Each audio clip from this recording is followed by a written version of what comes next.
देवाधिदेव भगवान महादेव शिव और जगत जननी माँ जगदम्बा के चरणों में नमन करते हुए मैं सभी संत महानुभावों का, अलग अलग धर्म के धर्मगुरु हैं, मैं आप सभी को प्रणाम करता हूं।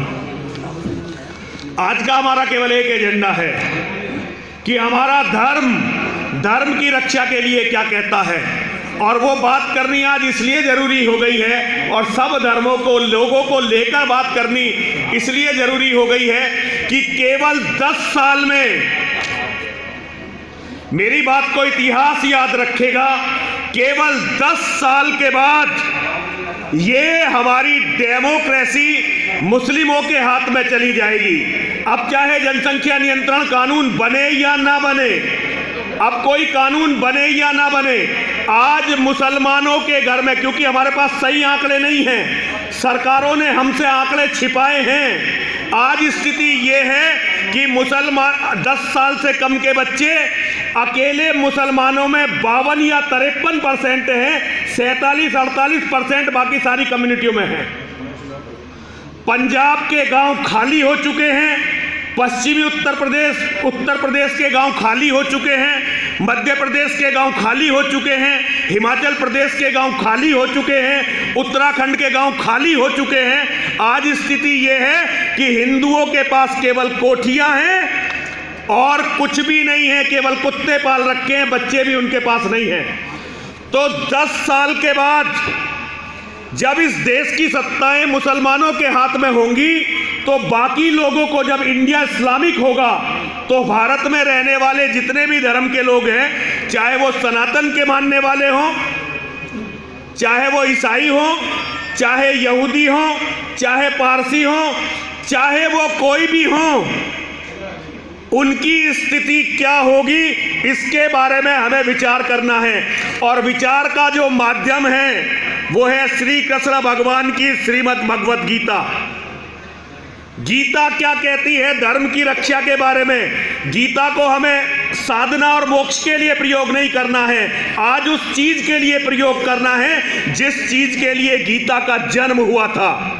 और गीता का जन्म हुआ था युद्ध के लिए, युद्ध ताकि मानवता बच सके। मैं एक बात सभी से पूरी जिम्मेदारी के साथ कहना चाहता हूं, यदि भारत इस्लामिक हुआ तो दुनिया के अंदर कोई भी जगह फिर महफूज नहीं रह पाएगी, क्योंकि भारत में इस्लामिक ताकतों को वो मिलेगा जो पूरी दुनिया में उन्हें कहीं नहीं मिल सकता। भारत पर कब्जा करने के बाद वो इस्लामिक ताकतें पूरी दुनिया पर कब्जा करने का प्रयास करेंगी। फिर दुनिया में ना अमेरिका सुरक्षित होगा, ना यूरोप सुरक्षित होगा, ना इजराइल सुरक्षित होगा। यदि हम दुनिया को सुरक्षित रखना चाहते हैं तो भारत नाम के देश को इसी स्वरूप में हमें जीवित रखना पड़ेगा, जहां हर धर्म का आदमी अपनी आस्थाओं के साथ जीवित रह सके, सम्मान के साथ, स्वाभिमान के साथ। केवल यही विषय है। 2 दिन तक हमें केवल इसी पर हमें विचार करना है। एक परिचय में और करवाना चाहता हूं। हमारे बीच में किरण तिवारी जी हैं, जो हमारे भाई अमर बलिदानी पंडित कमलेश तिवारी जी की पत्नी हैं। सभी लोगों से अनुरोध है कि करतल ध्वनि से खड़े होकर सब लोग एक बार उनका स्वागत करेंगे। सभी लोग उनके सम्मान में खड़े हो जाएंगे और सभी लोग खड़े होकर किरण तिवारी जी का सम्मान करेंगे। और अब मैं किरण तिवारी जी से अनुरोध करता हूं कि वो मंच पर आ जाएंगी और वहां हमारी बहन जो ब्रह्म कुमारी से है उनके साथ में मंच पर अपना स्थान लेंगी। अब सभी लोग बैठ जाएंगे। कर्नल साहब इसे कार्यक्रम को चलाएंगे। सभी लोग विषय का ध्यान रखेंगे। विषय का श्रीमद् भगवत गीता और इस भारत राष्ट्र का सर्वाइवल, ये भारत राष्ट्र कैसे बचेगा। आज हम मोक्ष की तलाश में यहाँ नहीं बैठे हैं और ना ही आज हम यहाँ पर स्वर्ग की तलाश में बैठे हैं। पहले हमें इस देश को स्वर्ग जैसा बनाना है और उसके रास्ते यदि निकलेंगे तो श्रीमद् भगवत गीता से निकलेंगे, इसके सिवा रास्ते नहीं निकलेंगे। क्योंकि गीता सभी धर्मों का सम्मान करती है। भगवान श्री कृष्ण ने कहा है, दुनिया में कोई भी व्यक्ति किसी भी तरह से पूजा करे, वो पूजा अंतोगत्वा जाएगी परमात्मा को ही। हमें इस भावना का सम्मान करते हुए इस देश को इसी स्वरूप में, बल्कि इससे भी अच्छे स्वरूप में लाना है। और इस्लाम के जिहादियों से अब ये लास्ट बैटल है। अगर इस बार हारे तो कोई सवेरा इस धरती पर नहीं होने वाला, फिर कोई सूरज नहीं निकलेगा, कोई दिन नहीं होगा, केवल काली आंधियां होंगी, कत्लो गारत होगा और सभ्यता खत्म होगी सारी धरती से। अब मैं कर्नल साहब से अनुरोध करता हूं कि कर्नल साहब आए और मंच की कार्रवाई को आगे चलाएं। भगवान राम ने युद्ध लड़ा तो जो उनकी सेना का नारा था वो था हर हर महादेव। पांडवों ने युद्ध लड़ा तो उनकी सेना का नारा था हर हर महादेव। यहां तक कि रावण और दुर्योधन की सेना का नारा भी यही था। हजारों साल तक हम हिंदुओं का नारा एक था। जब भी हम उठते थे हर हर महादेव बोलते थे। अभी मैंने एक बहुत नया नारा इस देश में पैदा होते देखा है, जिसका नाम है, नारा भी दो टुकड़ों में, एक बोलेगा वंदे, दूसरा बोलेगा मातरम। क्यों हो गया ये नारा? क्योंकि मुसलमान वंदे मातरम नहीं बोलता तो हम सारे देवी देवताओं को छोड़कर वंदे मातरम बोले। पहले जय जय राम होती थी, राम राम जी होती थी। धीरे धीरे एक राजनीतिक पार्टी का अस्तित्व आया और नारा हो गया जय श्री राम। सारे लोग कहते हैं भारत माता की जय, बहुत सारे लोग कहते हैं। भाई कौन सी भारत माता? ये आज वाली भारत माता, या आज से 80 साल पहले वाली भारत माता, या 150 साल पहले वाली भारत माता, या 1000 साल पहले वाली भारत माता, या वो भारत माता जो कृष्ण के समय में थी? ये तुम्हारी माता भी रोज बदल रही है। भैया डिसाइड करो, नारे डिसाइड करो। अगर तुम लोग कहीं जाकर कुछ भी बोलो, लेकिन अगर धर्म की बात चले और तुम लोग एक नारा लगाओ तो तुम्हारा दुश्मन बैठे बैठे कांप जाएगा। उस नारे का नाम है हर हर महादेव। और भैया कोई भविष्यवाणी तो कर नहीं रहा, नहीं किसी को मैं श्राप दे रहा, लेकिन ये हिंदू को बताना चाहता हूं, जब तक नारा हर हर महादेव नहीं होगा, बहुत सारे झूठे नारे कोई 70 साल पहले गढ़ा गया। एक हमारे यहां नारा है जय हिंद। जय हिंद को मुसलमानों ने इसलिए स्वीकार कर लिया था कि वो गजवाए हिंद से जुड़ा हुआ है और उन्होंने कहा जय हिंद का मतलब हिंद को जीतेंगे। एक मोहम्मद नाम का राक्षस हुआ अरब में, उसने अपनी एक रखेल के लिए ये वसीयत कर रखा है हिंदुस्तान तुम्हारा, और ये तब से नारा है उनका जय हिंद। और हमारे यहां सेना में भी बोला जाता है, और जगह की तो छोड़ दो। तो जब तुम्हारी सेना ही गजवाए हिंद के लिए तैयार हो रही है तो तुम बचोगे कैसे? कोई चांस नहीं है बचने का।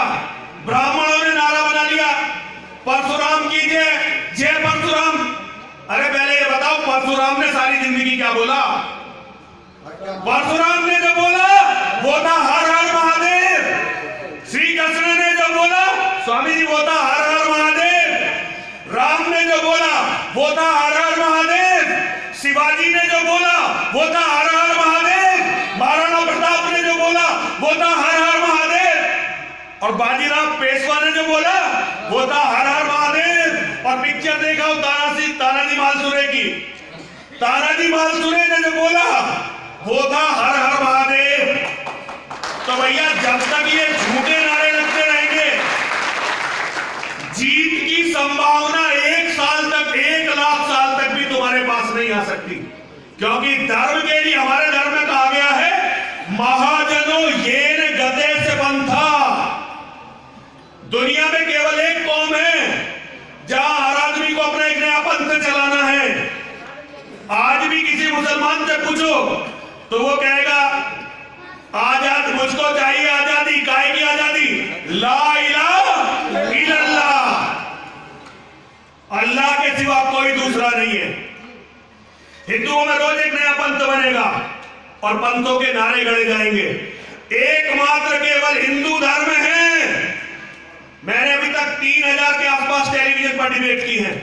स्वामी जी, अपना दर्द बताना चाहता हूं, आज तक एक भी ईसाई धर्मगुरु ये नहीं मिला जो कहते कि ईसाइयत से बड़ा कोई देश है।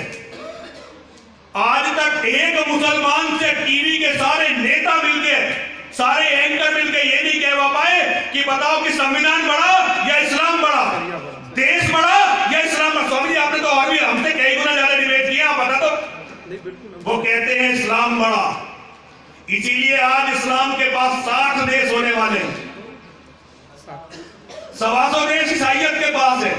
और मैं भारत के बहुत सारे धर्माचार्यों से सुनता हूं, मैं किसी आम आदमी से सुनूं, मूर्ख से सुनूं, नेता से सुनूं, मुझे ताज्जुब नहीं होता। लेकिन जब मैं धर्माचार्यों से सुनता हूं, कल हमारे मंच में बोल रहे थे, एक मंच है धर्म का पूरी दुनिया में ये, जहां हम इस्लाम के खिलाफ और झूठे धर्मों के खिलाफ बोल सकते हैं, लेकिन यहां भी झूठ बोला जाता है। लोग कहते हैं राष्ट्र धर्म से बड़ा कोई धर्म नहीं। इसका मतलब सनातन धर्म तो कुछ है ही नहीं। तुमने जब सनातन धर्म से बड़ा किसी चीज को मान लिया तो अब फिर सनातन की क्या जरूरत रह गई भाई। इसीलिए आज सनातन के पास एक भी घर नहीं है, एक भी देश नहीं है, क्योंकि सनातन के लिए कोई भी कहने वाला नहीं है। लेकिन मैं उम्मीद करता हूं कि मेरे बाद मेरे शिष्य मंडल पूरे गर्व से कहा करेगा, चाहे हम अकेले खड़े रह जाएं, हम कहेंगे कि हमारे धर्म से बड़ा धरती पर कुछ भी नहीं है, केवल सनातन धर्म ही सबसे बड़ा।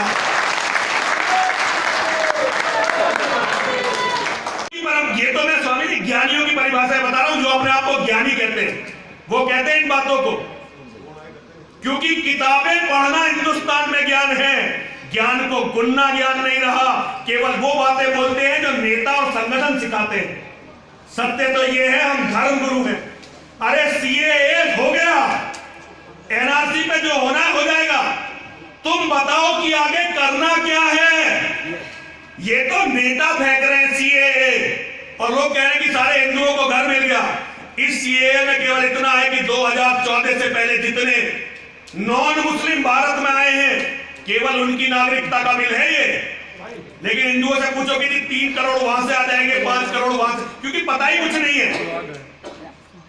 तो भैया थोड़ा सा ये भी समझना है कि चल क्या रहा है, और चलने से बड़ा अपने विचार दो नेताओं को, अपने विचार दो संगठनों को, उनके विचारों को अपने भक्तों को मत बताओ। ये बेचारे तो मारे जाएंगे अज्ञान में। जिन्होंने इस्लाम को बड़ा माना, उन्होंने सनातन से 32 देश छीन लिए। 32 देश, उनके साथ से एक कम देश है, अभी 59 देश है। लेकिन उसमें मैं अरब को भी सनातन का ही मानता हूं, लेकिन उसमें हो सकता है कोई बहस करने लगे। लेकिन जहां राम कृष्ण और महादेव की पूजा होती थी, उन लोगों से इन्होंने 32 देश छीने हैं। इंडोनेशिया में तो आज भी चले जाओ, पूजा होती मिलेगी। तो केवल एक नारा अगर तुम लोग हर हर महादेव का लगाने लगो और अपने मन के अंदर आज ये मान एक संकल्प ले लो। हमारे ब्रिगेडियर साहब ने कहा था कि संकल्प लेना जरूरी है। जब तुमसे कोई कहे वंदे मातरम, तो उसे बोलो हर हर महादेव। तुमसे कोई कहे भारत माता की जय, तो ये याद रखना, हमारे लिए भारत माता नहीं है, धरती माता है हमारे लिए।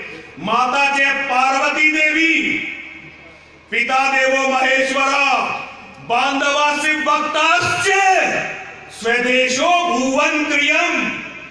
दुनिया के ये तीनों देश हम सनातनियों का अपना ही घर है।